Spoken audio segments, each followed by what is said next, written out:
Hello, everybody, and welcome back to episode 3 of the Amelie Maran Podcast. I found something this week to keep my tea somewhere secure so it's not going to spill and doesn't look awkward in frame. Got my little resting pad here. I've got my laptop here as well, just to remind me of some things, because today we're going to be talking about moving abroad and what it's like, specifically moving to Australia. I also want to tell you about our time in Venezuela, what it was like visiting the country. It's also been in the news a lot recently. So I think it's really important to talk about what's going on in the country, as well as obviously talking about our incredible experience when we were there.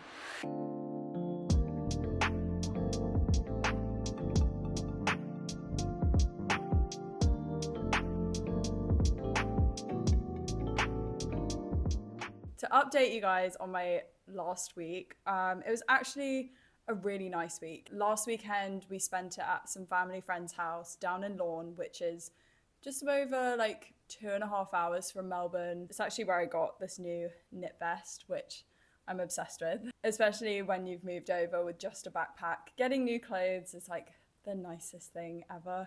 It's also from the brand Vic and Burt. But the thing I really wanted to update you guys on was I saw kangaroos last week. There were kangaroos whilst we were driving down to Lorne and also whilst we were in Lorne, which, fun fact, I didn't know this, but whilst we were driving down, my friend Grace drove us down. There seems to be a common theme where kangaroos are just very intrigued by cars and vehicles that drive down the roads. And so they will come out of the forest and jump in front of the cars and then just jump away. I mean, it was quite odd. So when we were driving down, Grace is saying to me, you actually need to be on the lookout because I don't know if we're going to hit a kangaroo. And I don't think it actually harms the kangaroos, but they just sort of jump up to the car, get hit, and then move away. I don't know. We didn't experience it, thankfully, and no kangaroos were hurt, but I didn't know that was a thing. So that was fun, having to watch out for kangaroos, and it's not something I've experienced before. I did also see some kangaroos around their house, which was really lovely. I feel like you associate kangaroos with Australia, obviously, and they're talked about so much, and like you don't really get them anywhere else. I mean, in the UK, you do not get them. So to actually see them in the flesh was really exciting. And obviously, I had said before on the podcast that I really wanted to see kangaroos. So I can check that one off the list. Whilst we were also at my family friend's house, my first radio show went live, which was quite surreal, quite strange. I didn't really know how to feel about it because it's not something I saw myself doing, if I'm completely honest. I have never had this desire to be a radio show host. It's not something I was planning in any sense, but when the opportunity came up, I just thought, let's give it a go and let's see what happens. I might actually really enjoy it, and it was so much fun listening to the show. I really enjoyed curating the show, recording all the bits in between, but listening to the library of music that they have and all these emerging artists that are just insane, like just music that I want to listen to. And I'm searching up these artists' Instagrams and their Spotifys because I want to connect with these people. I just love the music they're making, and it's not because I'm just trying to support emerging artists. I genuinely love it. And another really interesting part of doing the show, the one that has just come out on Saturday, is I incorporated a lot more Australian artists, which I was really excited to do as well, because I feel like Australian artists do get left out of the conversation quite a lot. And so I just wanted to give these artists a platform so that they can show their music, because it's honestly really, really good. It was really nice chatting to the artists as well and hearing their backgrounds, what their inspirations are. But obviously, if you want to be on the radio show, if you're seeing this, please send me a message, email me, DM me, whichever is easiest for you, and obviously we can put you on the radio. Another thing that happened this week, which was actually really enjoyable, which is probably not what I thought I was going to say, but I had my first shift on my new job. I spoke about it before, where I'm part of this waitressing agency where we sort of get sent off to different events, and you could be either a promotional host or like front of house staff, a waitress, bartender, things like that. And I actually went to one of the universities just outside of Melbourne. The concept was they did this training, takes 5-10 minutes, came over to me, I gave them this coin, and then there was a vending machine that L'Oreal had where you got free products. So it was great. It also did mean that I got some free products at the end of my shifts, which was pretty cool. But let's get on with the episode because I've got so much to get through and so much to tell you guys about moving to Australia.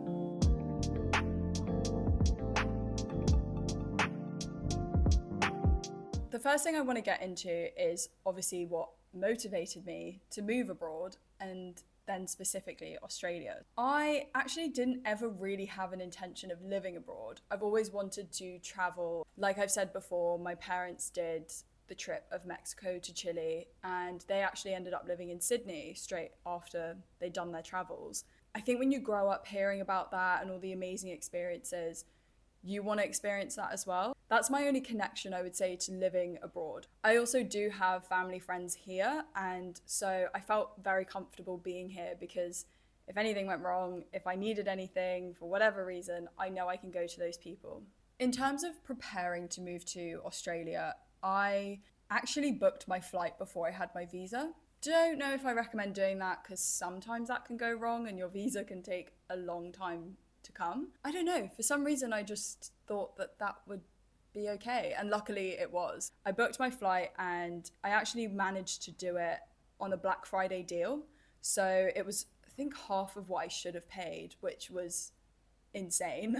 So I actually did half of my visa application before submitting it, and it was because you had to show a bank statement proving that you had a certain amount of funds in your bank account, and at the time I didn't have it, but it had to have been in your bank for, I think it was 28 or 30 days, a month, basically, to show that that money is secure, I guess, and like you haven't got it for one day and you're going to spend it all, so when you arrive you have no money, blah, blah, blah. But little did they obviously know that I was going travelling for 5 months beforehand. So they were basically just looking at my funds for travelling with no clue that it was all going to be spent by the time I arrived. I had to send that off. You send off a bank statement, you just fill in all your details for the visa, and I actually had a really strange experience where my granted email to say that my visa had been granted and I could enter Australia now, I actually got that email before the email that said, "Thank you for your application, we'll get back to you." So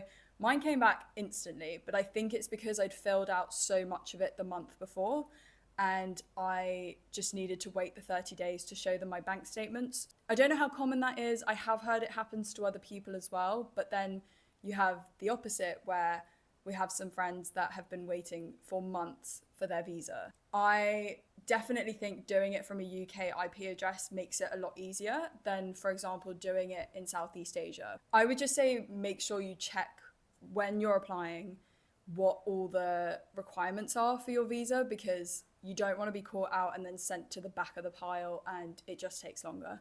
Then obviously once you are in Australia, I think it depends maybe how long you've been traveling for and obviously where you've been, but I had such a difficult time adjusting to even just the language. And I'm not saying like Australian slang or anything, but just the fact that people spoke English. I know that sounds really strange, but I had gotten so used to being in Latin America and really channeling the Spanish I know and trying to communicate with people and learning that you couldn't always ask for what you needed or wanted specifically because I don't know extensive Spanish. And so it was always these clipped sentences and maybe having to use Google Translate, and it wasn't like a flowing conversation.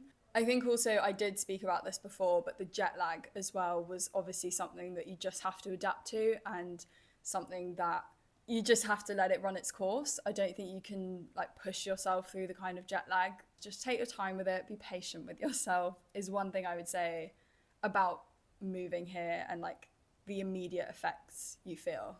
Also, like I said, the supermarkets, like seeing an Aldi again after not seeing it for so long, and I was in shock. I was like, what do you mean they have like the bread we have at home? Or when I saw digestive biscuits, I almost cried. Going into an Aldi and seeing that they had tea bags and digestives. I mean, I've never felt more British in my life. Then obviously after you've landed, you need somewhere to sleep.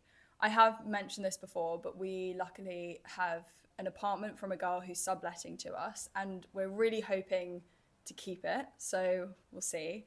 The best apps you can use are flatmate finders and Facebook. I mean, Facebook, everybody's so responsive on there is one thing I really found, that even if you were just inquiring like, hi, is this still available? Or I'd love to come and see the place, or can we chat about the price or something like that?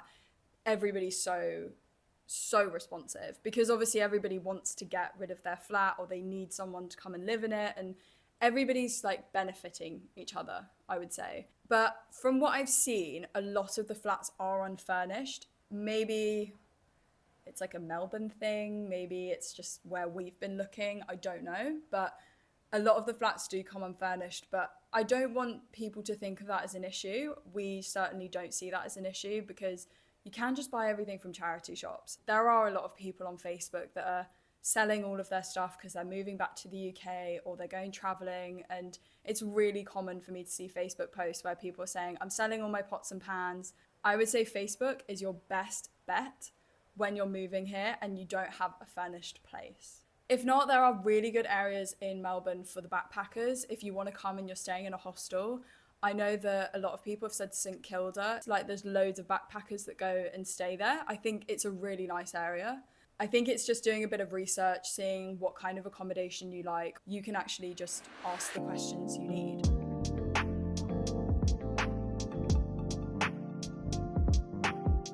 Then once you've got all your housing set up, it's obviously time to find a job. Some people do this before they've moved over, and some people are very organised.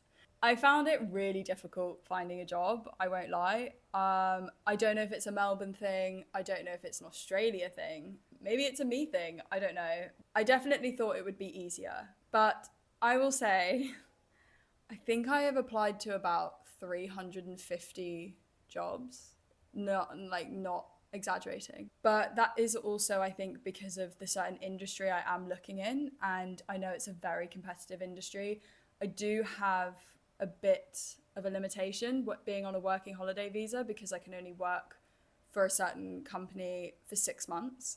There are loopholes, I think, with that if you change location, you can actually work for another 6 months for them. But usually, I think when people see the work holiday visa, they sort of think you're going to leave in 6 months, so there's no point hiring you, which is obviously not true, because some people are planning to stay here longer and some people will get another year visa. So I think when you're finding a job, there's apps like LinkedIn, Seek, also just on Facebook. I'm actually part of a lot of different Facebook groups that are all for hospitality and media. And whenever you see something pop up, you just email them, send over your CV, send like a little bit about you, and they're the kind of people that are more likely to come back to you because they've specifically advertised for this and you're emailing them personally. So I quite like doing that as well. Despite all of this, I would say my number one piece of advice when finding a job is do not lose hope, because I think when you send out so many applications and you don't get responses, or you feel like the emails have gone out into the abyss, or you're getting all these rejection letters, it's not your fault, and it's not something that should make you lose hope, make you feel like you're not worth getting a job. And I know that sounds a bit exaggerated, but it really can be like that. And I think when I've been getting all of these rejections or no responses from anybody, you just sort of think, what is the point? Like, this is really difficult. I'm being constantly bashed and I feel like I'm just being pushed back and ignored by everybody. I would say just don't give up hope. Don't feel hopeless, even though you might want to. And it's so nice to have a little pity party and curl up in a ball, but everything happens for a reason. When also trying to make friends when you've moved to a new country, I think it also really highlights how your routine has changed since moving. I think, for example, in my particular situation, my routine has changed so much in the past 6 months because I spent 5 months going from place to place, didn't really settle down anywhere. And now I'm suddenly in this flat, I've got this job, I've got commitments now. And that has completely changed the routine for me. I have not had this in so long.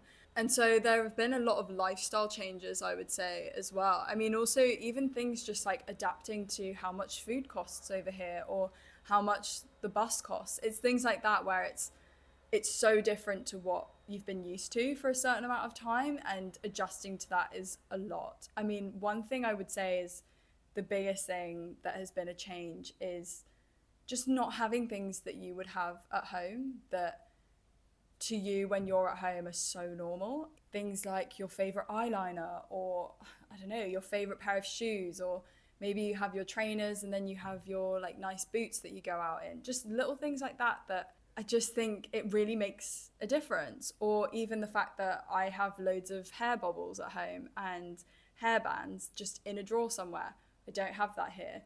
Yes, obviously I can go out and buy them. I'm not saying that they don't have them anywhere, but right now that costs money. But it's something at home that I've sort of just built over, I guess, a long period of time. But it's things that you don't think about like that, where I'm so used to having these certain things in all my clothes, but right now I don't have a lot of clothes and I'm still working to make the money to buy new clothes. And I hope that all makes sense, but just those changes like that make such a difference, which is why I was so excited to tell you about my Vic and Bert knit vest, because it's the first piece of new clothing I've had in 6 months. Whilst that sounds so, oh, poor you, I don't mean it to come across that way. It's just things that, even like the healthcare system, it's so different to the UK. And whilst they do have a reciprocal agreement, Australia, with the UK, it is very different. But I haven't got travel insurance. I just use Medicare. And so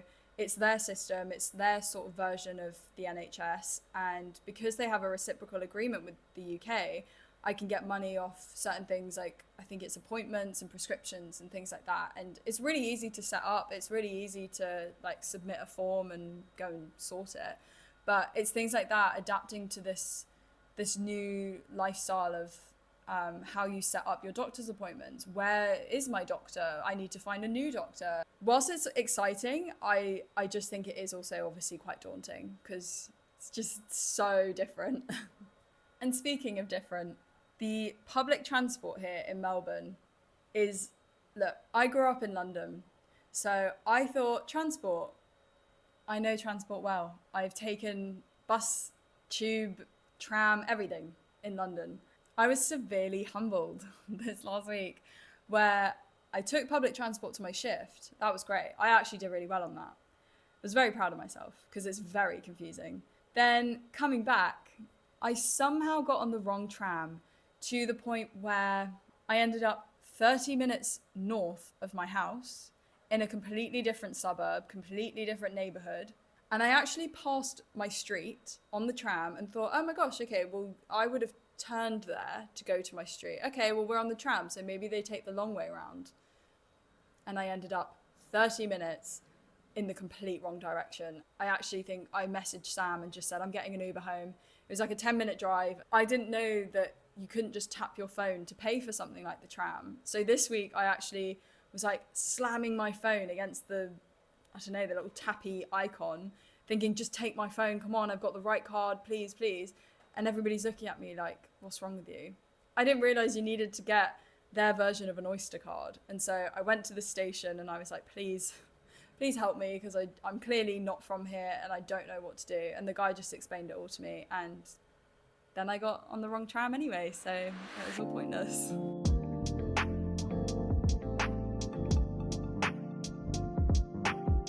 This next part of the episode is going to be all about our time in Venezuela, and I just want to talk about it and raise awareness because a few weeks ago something really devastating happened in Venezuela, and I have a friend who lives there and is from there, and so I've been communicating with her, and it just sounds like it's been really hard for all the people in Venezuela. And I know that it's been in the news a little bit, but I feel like the news has kind of died down talking about it, and I think it's a shame. It's obviously a shame because for it to overshadow the country has just really made me quite upset, and I've been speaking with my friend about it and trying to understand what's going on in day-to-day life and how it's affected them. But whilst I want to be serious about what's going on and obviously want to also educate anybody who doesn't know what's going on, I do want to tell you about how amazing our time was there and how beautiful of a country it is, and we absolutely loved when we went. To give you a bit of context, over the past decade, Venezuela has had a lot of political and economical issues. This has all been due to Maduro's presidency, and there have been a lot of mishaps. You can do more further research in depth because I don't want to sit here and give you any false information. I'm just wanting to focus on what's just happened in the past few weeks. But in 2024, there were presidential elections in Venezuela, and it was actually around a similar time to the UK elections. It wasn't too long afterwards.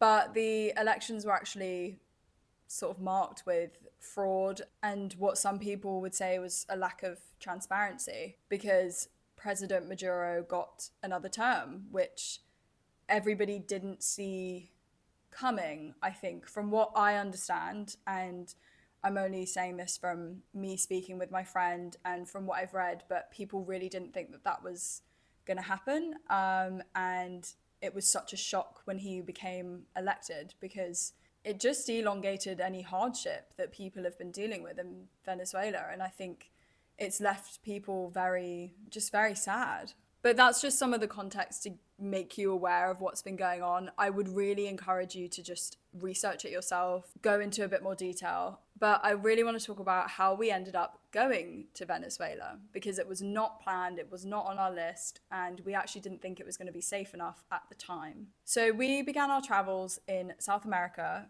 meeting up with my friend who is from Venezuela. We met up in Cartagena and we had a lovely week together. It was really nice to reconnect. We'd not seen each other since uni, so it was just really, really lovely, to be honest. And she speaks Spanish, so it was also really helpful because she was helping us navigate quite a lot. And we said to her, we would love to come to Venezuela if we can, because obviously I'd love to see where you've grown up and I'd love to see where you've lived. Her family own a hotel. I'd love to see the hotel. Also just see her parents, because I hadn't seen them in quite a long time. And she said, I don't think it's safe. I'll speak to my dad and we'll see what he says.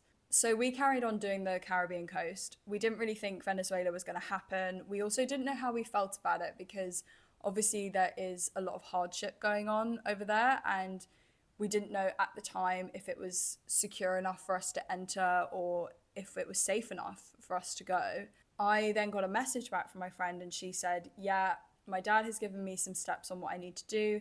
We've spoken to some border police and this is, XYZ is what I need to do, and you guys should be fine and everything will go smoothly. It will be great. And once we got that okay from our friend, we were able to come back along the Caribbean coastline and get the bus from Santa Marta to Cucuta, which is, I think it's like the closest border town to Venezuela. It was a very long bus, I won't lie. It was a very long night bus, but it was actually the nicest bus we ended up taking, which I thought was quite strange, because we were going somewhere that wasn't exactly touristy. But once we arrived at 9 a.m, Val came and met us. She crossed the border to come and pick us up from the bus station. Then we drove, I would say about an hour, maybe 2 hours, to the Venezuela border, which is actually a new border. And it's this bridging Colombia and Venezuela, and dead in the middle is the actual border. So we obviously had to check out of Colombia, let them know we're not in your country anymore. And the part that we were worried about was getting into Venezuela. So the stamp that we needed to say we are in Venezuela, because it's not always the smoothest process, especially for foreigners. We are crossing a land border as well, which is always a bit more difficult, because I think when you fly, it's just sort of all sorted in your flight and you just go to customs. They might ask you a few questions, but doing a land border is a bit, I don't know, it just feels a bit dodgy for some reason. I don't know why. But once we got over that line into Venezuela and got up to the border control, it was quite nerve-wracking, because if this person says yes, they can come in, great. But if they say no, then we have to go back to Colombia and we have to get another long bus, and it just messed up the journey, to be honest. But then we were able to go up to the border control booths. We tried to do everything in the car just to keep it, quick. Like, okay, cool, we can go. But the border control woman actually asked us to get out of the car. We gave her our passports, and the first thing she said was, English? Why do you want to come to Venezuela? And we thought, well, I want to see my friend. What we didn't know was that Val actually had to have written a formal letter, inviting us to her family's hotel. She had to explain exactly who we were, our relationship. I think she had to sign it. I think her dad, who's head of the hotel, had to sign it as well. And it was all very, very formal and proper, I would say. It needed like the hotel's address, like phone numbers, IDs, everything. And Val handed the documents to this woman to say, look, these are my friends. They are from the UK, but they want to come here. They've been traveling for, I think at that point, a month and a half. And so they want to come stay with us for a bit. Then the woman turns to our friend and says, do you have your ID? She's standing there and she says, no, I don't have my ID. Did you need my ID? I'm from this country. I've just gone into Colombia to pick them up and I'm just coming back. Why would you need my ID? Then the woman just sort of stood there and said, I need copies of their passports, talking about Sam and I. And obviously we didn't have photocopies of our passports attached to this formal letter because we didn't know that we were going to need that. And also she had our passport there. And so we're sort of talking to her back and forth saying, well, can't you photocopy them yourself? Is there nowhere here that we could do it? And she tried to send us half an hour into Venezuela to go to a specific shop, photocopy the passports, and then drive the half an hour back just to show her that we had photocopied them, which I don't think made any sense to us at the time. And so we sort of said, no, not going to do that. We sort of stood there and not argued with her, but we were a bit like, come on, you guys clearly have an office. Like, can you go and photocopy it yourself? Where are we supposed to photocopy it? That's not going to happen. And so the woman eventually gives up that, yeah, okay, we have a photocopier here and I will do it for you. And thank God, because it was midway through that conversation, we were looking at each other going, we're not going to be allowed in. We're not going to be able to come to Venezuela. Oh my gosh, what are we going to do? Like, we didn't have any plan in case this didn't work out. And so the woman goes off, photocopies the passports, and obviously this whole conversation as well has been in Spanish. And I do understand a lot more Spanish than I speak, but I think I was just too nervous. I wasn't concentrating, and I'm like, I don't understand what's going on. There's no indication of what's going on. This woman's just left the booth. I don't know, she's taken my passport with her. I don't know what's going on. What's she doing? After our friend had negotiated to do the photocopying there and the woman agreed, we tipped her $5 just to say thank you, and off we went. And we were now in Venezuela.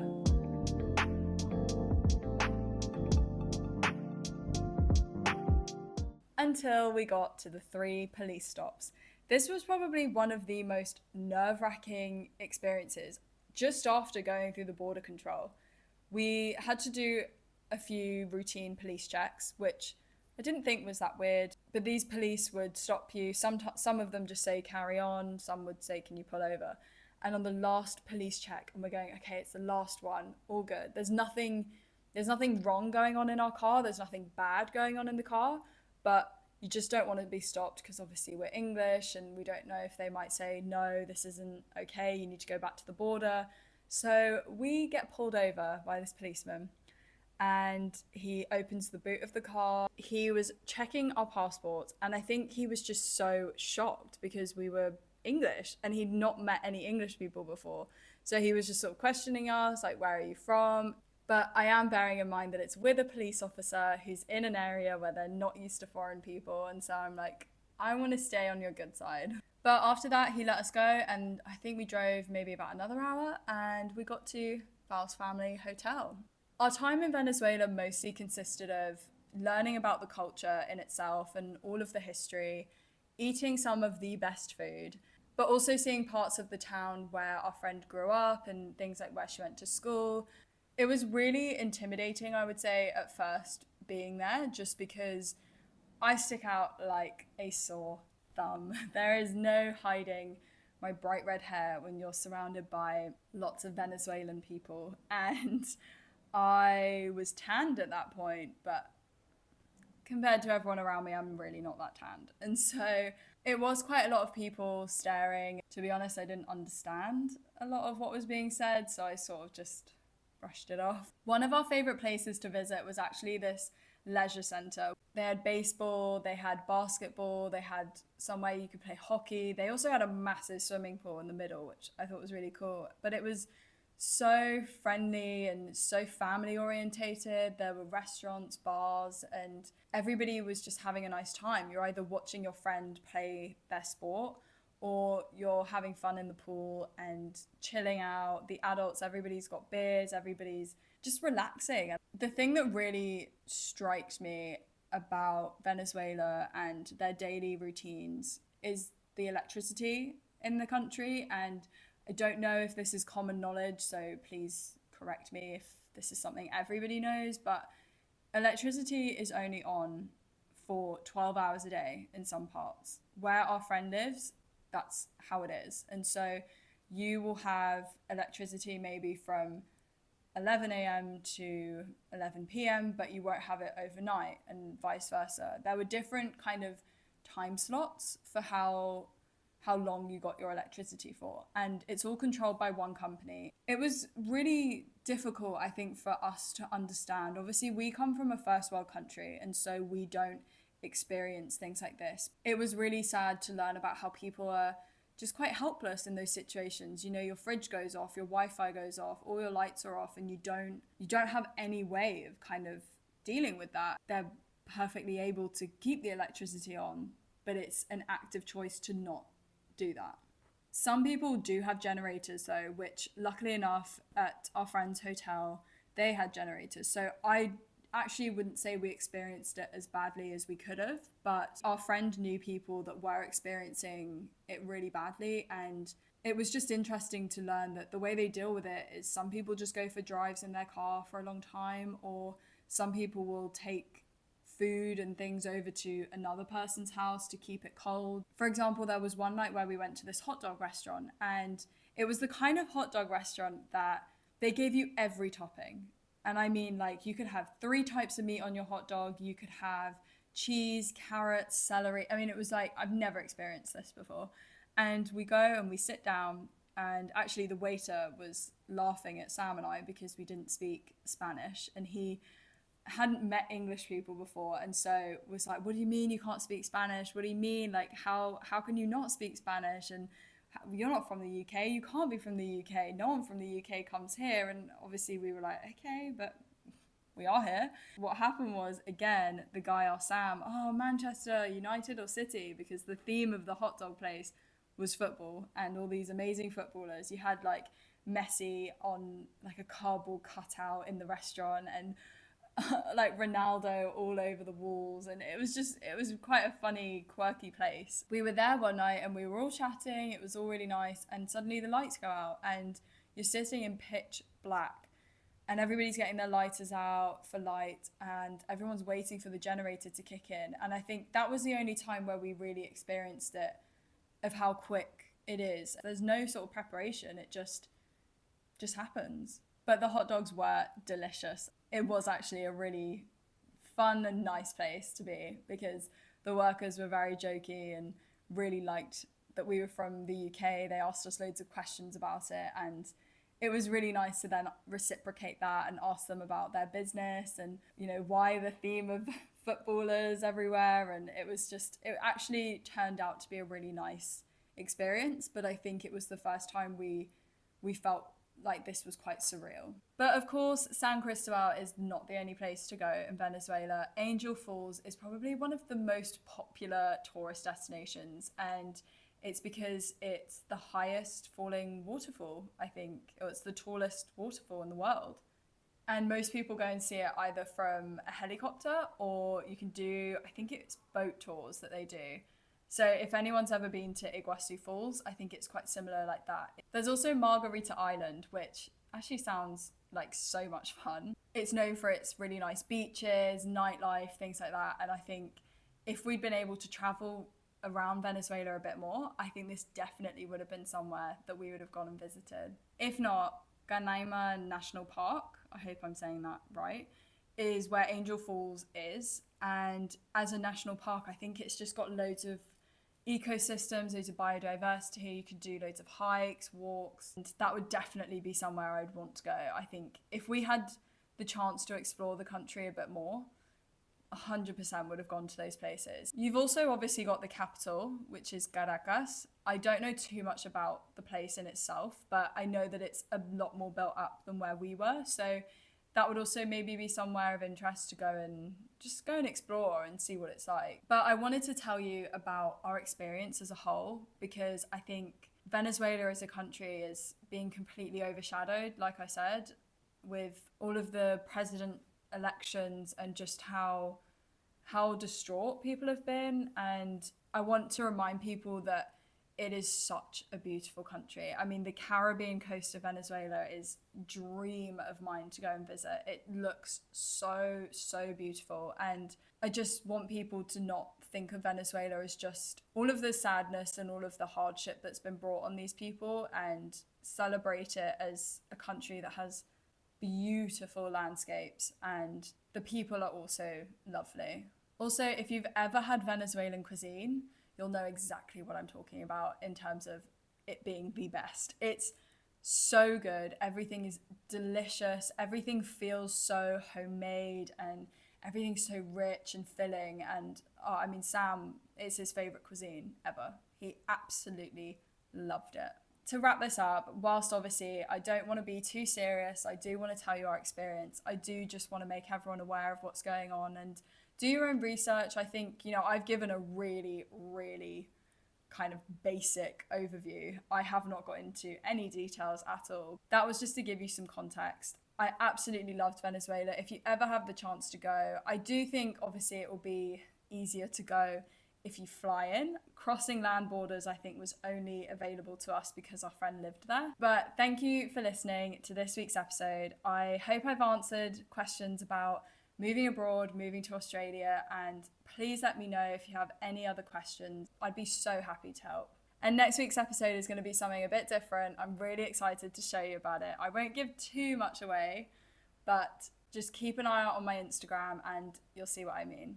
But I will see you next week on the Amelie Maran Podcast. Bye.